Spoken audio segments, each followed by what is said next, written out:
కేంద్రంపై CM Revanth Reddy hot comments చేశారు. గతంలో అమెరికా జోక్యాన్ని ఇందిరాగాంధీ అడ్డుకున్నారని, కానీ ప్రస్తుతం భారత విషయాల్లో ట్రంప్ జోక్యం చేసుకుంటున్నారని మండిపడ్డారు. దేశం యావత్తు మద్దతిచ్చినా యుద్ధం చేయడంలో మోదీ విఫలమయ్యారని విమర్శలు చేశారు. కాల్పుల విరమణపై ట్రంప్ ప్రకటన చేయడంపై ఆగ్రహం వ్యక్తం చేసిన సీఎం రేవంత్ రెడ్డి మన అంతర్గత విషయాల్లో ఆయన జోక్యం ఏంటని ప్రశ్నించారు.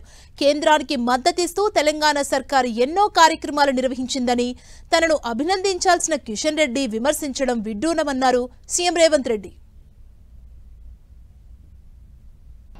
భారతదేశం మొత్తం కాంగ్రెస్ పార్టీ శ్రేణులు కేంద్ర ప్రభుత్వానికి అండగా నిలబడి మన వీర జవానులను పాకిస్తాన్ మన మీద కాలు దువ్వుతే శాశ్వత గుణపాఠం చెప్పమని అండగా నిలబడ్డం.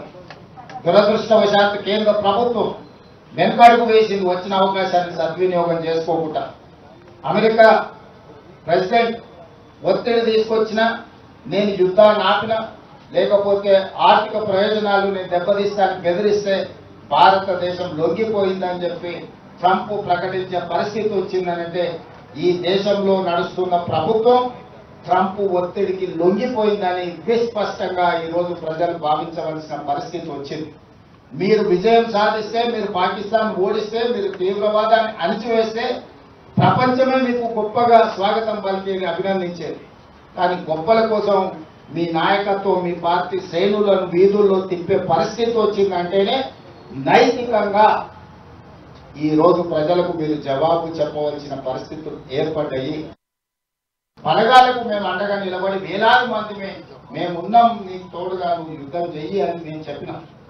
ఆ రోజు కిషన్ రెడ్డికి అభినందించడానికి నోరు రాలేదు.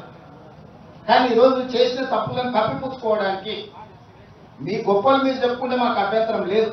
మీరు గొప్పవాళ్ళో కాదు ప్రజలు నిర్ణయిస్తారు. కానీ రాహుల్ గాంధీ గారిని నిందించడం ద్వారా మీ చేతగానితనం స్పష్టంగా కనిపిస్తుంది. ఈ చేతగానితనం మాటలు మాట్లాడడం మానేసి తీవ్రవాదులకు గుణపాఠం చెప్పేదానికి ఆలోచన చేయండి.